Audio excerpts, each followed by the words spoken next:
soon. There are questions regarding the future of Andrade in AEW as the contract of the 34-year-old wrestler is set to expire soon. On a recent edition of Wrestling Observer Radio, Dave Meltzer addressed Andrade's future with AEW and shared that his contract is set to expire soon.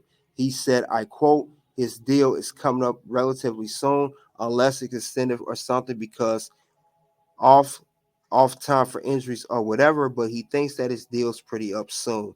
He's not made a decision on what he's going to do next. He's not signed a new deal, but if he goes to WWE, he knows he can't go back to Arena, Mexico. Andrade may have been tempted to return to WWE so he could spend more time with White Charlotte Flair and to once again be under the creative direction of Triple H.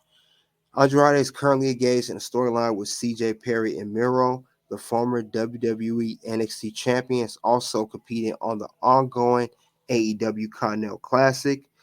So that's interesting. Now, Andrade, I know that he's been wanting out of AEW for quite some time. I heard he was trying to cause a rip backstage. He even got into a little fight, and he did anything to get released from his AEW contract, but Tony Khan did not do that.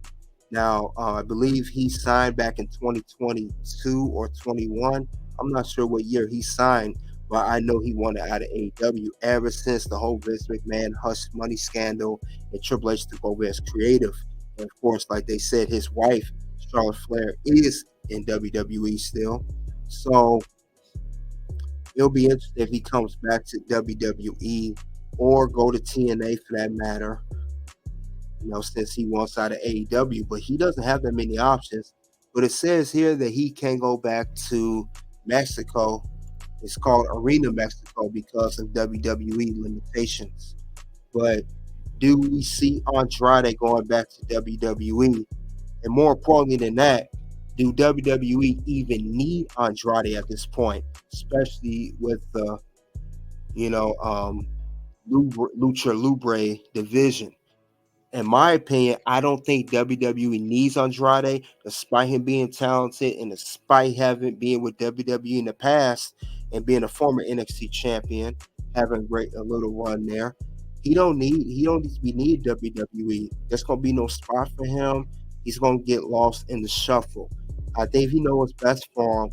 If not resign with AEW, go to TNA or somewhere else to create a name for yourself, or go to go one of those triple A promotions for Lucha Libre. I don't think WWE is going to do much with him because the roster, as we know in WWE, is already stacked. They will not have no room for Andrade if he goes back. If he goes back, he's going to be like a carrying cross. So I think he needs to find somewhere else to go, despite his history with WWE and liking Triple H and having his wife there. I don't think much his career is going to go anywhere if he comes back to WWE, despite Vince McMahon not being in charge anymore. But that's all I have about the Andrade situation. You guys let me know what you think of that. But I'm not done. There's another free agent I want to cover, and we will cover this free agent right now.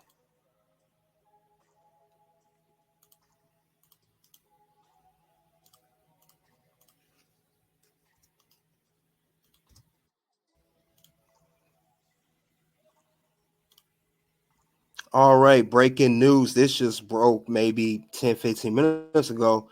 Deonna Purrazzo expected to explore the free agency market once her Impact contract expires in 2024. This is Deonna Purrazzo. Big news on one of the top female wrestlers in the game. According to Fightful Select, Deonna Purrazzo's contract with TNA Impact Wrestling is set to expire at the start of 2024. The report states that the virtuoso intends to explore her free agency and will not be re-signed with the promotion that she has called home since 2020. In the time, Purrazzo is a three-time knockout champion and had one reign that surpassed a year. Fightful does note that the relationship between Purrazzo and Impact is still strong, and that the door for her to return will always be open. Aside from Impact, Purrazzo has wrestled for NXT, AEW, Triple A, Stardom, and Ring of Honor. Now, Deonna Purrazzo, like they said, is the best female in TNA. I know her, Jordan Grace, and of course Trinity, the current Knockouts champion, are definitely doing their thing over there. But I believe it's time for Deonna Purrazzo to leave. She's done everything she's wanted to do in Impact. Like they said, she's been a three-time Knockouts champion, won a championship ranks over a year. She's been there, held up, hold down Impact, in the wake of the Tessa Blanchard situation, who was the Impact World Champion. She was the next female to step up after Tessa Blanchard. And I know that, she's close friends with Britt Baker and Chelsea Green. Britt Baker, who's the AEW, Chelsea Green, WWE. Where you guys like to see Deonna Purrazzo go? Could she make, stop to WWE and sign with them, as the women's roster is just as well stacked as the men's roster?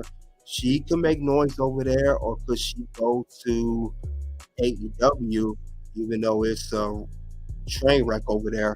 You go over there with their women's division, and that's probably a better fit for her, because not just Britt Baker, but the AEW women's division is quite arguably the weakest division out of all of the women's divisions in wrestling, and I think they would need her help tremendously. So I think Deonna should go to AEW, if not go to independent scene, work independently, be like Matt Cardona is, or go back to AAA. But I don't see her being Impact. There's nothing else for her to do over there. But I could definitely see her going to either WWE or going to AEW. But she is going to be the hottest female free agent in the beginning of 2024. I definitely see her going to one of those two promotions.